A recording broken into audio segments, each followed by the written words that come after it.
आओ सुनाऊँ कहानी। आपका हमारा वीकेड हिंदी कहानियाँ चैनल में स्वागत है। तो कहानी शुरू करते हैं। यह कहानी उस वक्त की है जब मैं कॉलेज में पढ़ाई करता था। उस समय परीक्षा का सेंटर मुझे मेरे शहर से बाहर मिला था। मुझे कुल 7 पेपर देने थे, लेकिन इस 7 पेपर के लिए रोज़ अप डाउन करना महंगा पड़ सकता था। मैं सोचता था कि कैसे ये सारे पेपर दे पाऊँगा।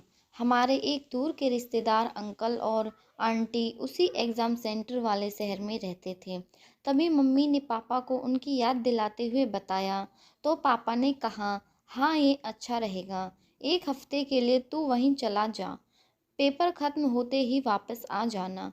पापा ने अंकल के साथ फ़ोन पर बात कर ली कि मैं आ रहा हूँ। अंकल भला कैसे मना कर सकते थे, 7 दिन की ही तो बात थी। लेकिन इन 7 दिनों में बहुत कुछ हो गया। मुझे जन्नत मिल गई थी। दरअसल अंकल और आंटी अकेले ही रहते थे।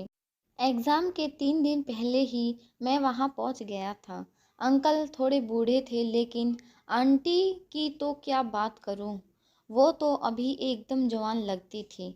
आंटी का नाम बबीता था। उनके एकदम लंबे बाल, मुलायम स्किन और देसी साड़ी पहनकर घर में ऐसे घूमा करती थी जैसे कोई अप्सरा ज़मीन पर उतर आई हो।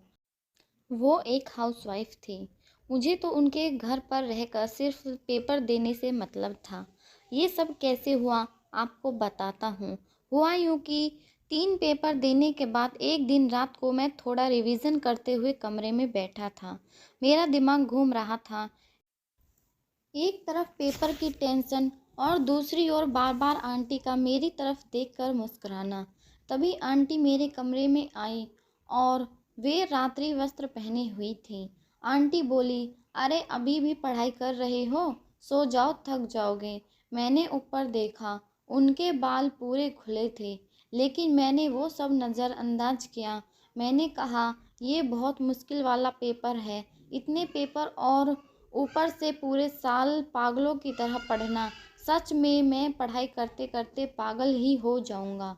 तभी आंटी बोली, अरे ऐसा मत कहो, तुम पास हो जाओगे। रुको, मैं तुम्हारे लिए चाय लेकर आती हूँ।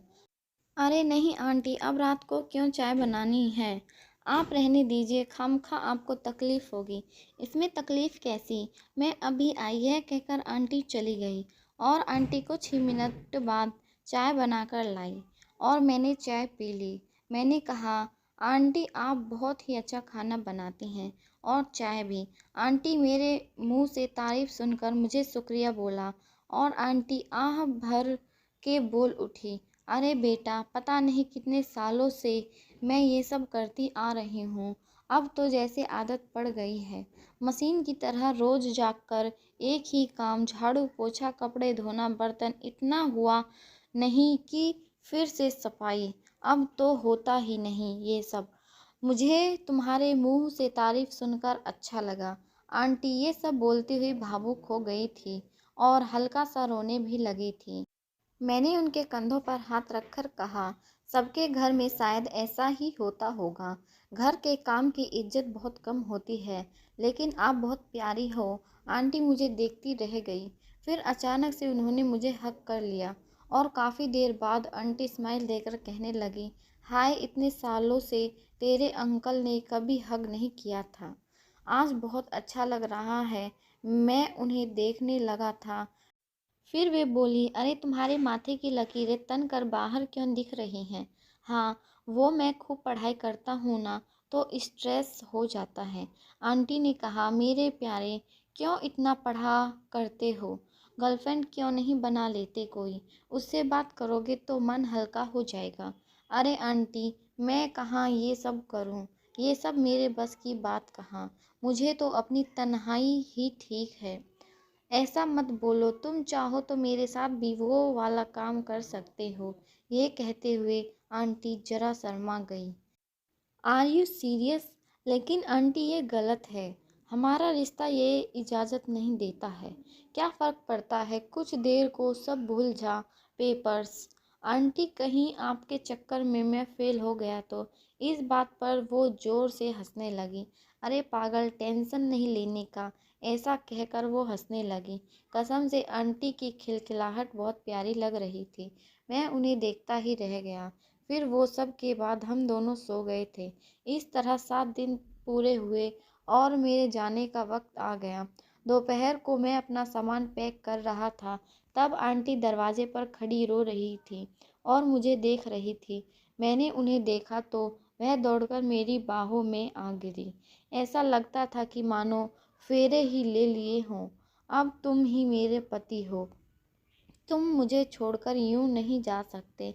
सच में आंटी ने मुझे अपने पति की तरह ही रखा था। वे मेरा बहुत ख्याल रखती थी। वे बहुत इमोशनल हो गई थी। तब मैंने उनसे कहा कि समझने की कोशिश करो, हम एक दूसरे के नहीं हो सकते, मुझे जाना होगा। फिर आखिरी बार हम साथ रहे और अंत में मैं बाहर चल दिया। मैं भी रो रहा था, लेकिन क्या किया जाता। इन रातों का असर भी हुआ। मेरा स्ट्रेस गायब हो गया था और रिजल्ट बहुत अच्छा आया। शायद आज से पहले मेरा ऐसा रिजल्ट नहीं आया था। लेकिन अचानक एक दिन कुछ यूं ही कमाल हो गया। आंटी की एक बेटी थी जो बाहर पढ़ रही थी। यह उनकी सौतेली बेटी थी। आंटी ने पापा को फ़ोन करके उससे मेरी शादी की बात की, तो घर वाले मान गए। मेरी बीवी और उसका बॉयफ्रेंड कुमाता। हिंदी स्टोरी में मैं सोच रहा था कि अपनी बेटी से मुझे ब्याह कराने का आंटी का क्या इरादा हो सकता है। क्या वो मेरे करीब भी रह सके और सास भी बनी रहे। आंटी दबाव दे रही थी कि मैं हाँ कर दूं, लेकिन मेरा मन नहीं मान रहा था। आखिर मैंने हाँ कर दी और मेरी शादी हो गई। जब भी मैं अपने ससुराल जाता हूँ तो आंटी मुझे वो करने देती है। मेरी बीवी भी बहुत अच्छी है। अब बस मुझे डर ये है कि मेरी बीवी को मालूम हो गया तो उस पर क्या बीतेगी। आज 7 साल हो गए इस बात को, आज भी उसे पता नहीं चला। अंकल का देहांत हो चुका है और अब वो विधवा हो गई है, लेकिन उनके चेहरे पर आज भी मुस्कान मेरी वजह से ही है। दोस्तों, आपको यह कहानी कैसी लगी? अपनी राय कमेंट बॉक्स में ज़रूर बताना, और हमारी कहानी अगर अच्छी लगी तो प्लीज़ ज़्यादा से ज़्यादा लाइक शेयर और हमारे चैनल को सब्सक्राइब ज़रूर करें। धन्यवाद।